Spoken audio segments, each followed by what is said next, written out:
que la lectura esa, por ejemplo, como ejercicio mental, si leer a Mangel simplemente, ¿no?, la lectura silenciosa, la lectura comprensiva, que es verdad que es muy importante, nos lo recuerda el informe PISA continuamente, se está superponiendo a una realidad donde tenemos esto que yo les pongo aquí. Bueno, todo esto va a estar a su disposición, bueno, estamos ante una forma de lectura que es más lectura no solo mental, cognitiva. Estamos hablando de leer con el cuerpo, leer con los sentidos, leer el paisaje, leer la performance en definitiva, ¿no? Son formas, claro que sí, válidas y perfectas de leer.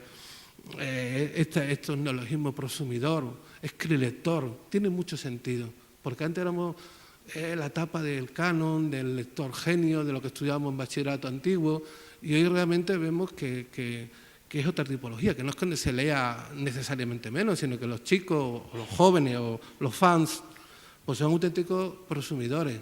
Es gente que le gusta leer, escribir, reescribir, es otros mecanismos, dentro de, como ven, de la supervariedad.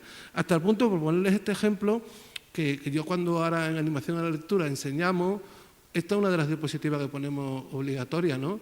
Hay que el cuentacuentos digital, el cuentacuentos transmedia.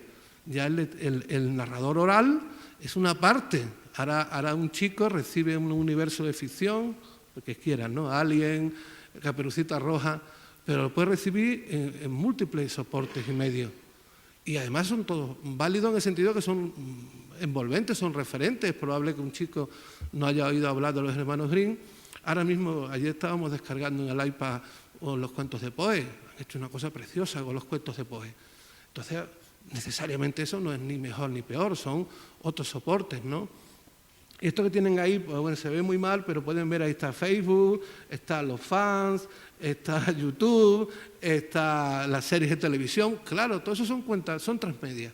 Por tanto, nosotros que somos filólogos de pura cepa, nos estamos intentando reconvertir hacia entender cómo un universo de ficción, el que sea, migra a otras narrativas, ¿no?, que en este caso.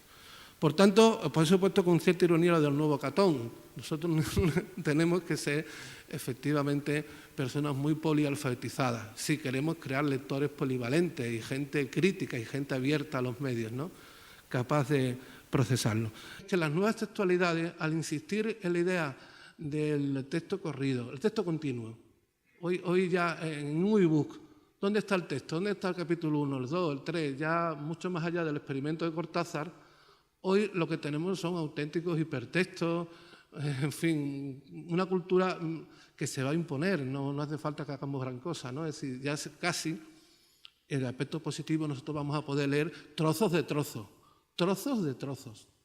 Hasta ese grado el lector va a poder elegir. Y eso es bueno y es malo, y es bueno en el sentido en que nos indica una cosa interesante que la poética está descubriendo, por un lado lo transdisciplinar.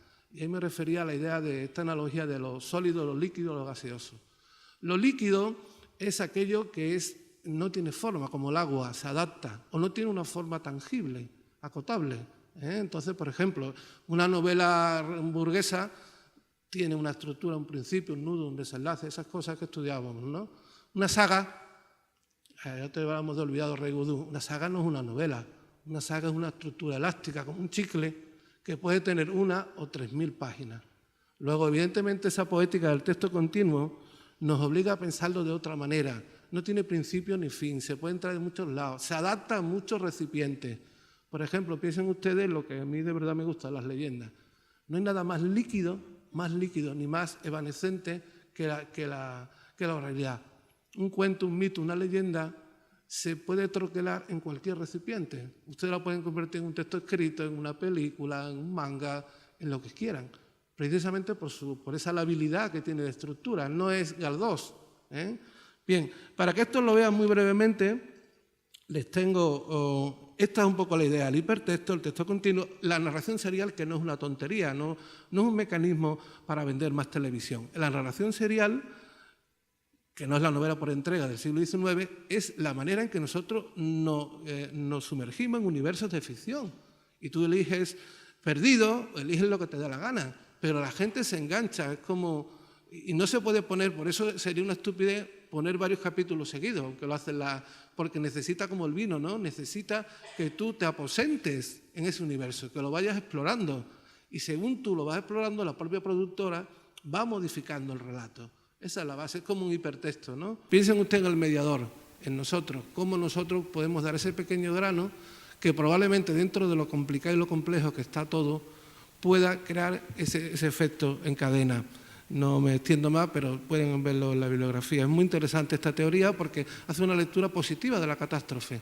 La catástrofe, en sentido etimológico, es lo que viene al final, no tiene que ser negativo. Y probablemente estos tiempos tan complicados no pueden ser competitivos.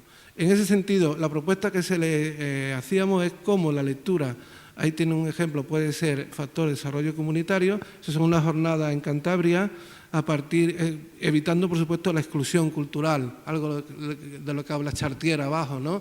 Intentando hacer una lectura inclusiva, cómo se puede ayudar a la comunidad, no ya a la escuela o a la universidad o a la familia, sino cómo un pueblo entero en Cantabria ha conseguido que las leyendas sean un motor económico y hacen unas movidas tremendas. Eso se hace también, se puede hacer en Extremadura con estos elementos y simplemente,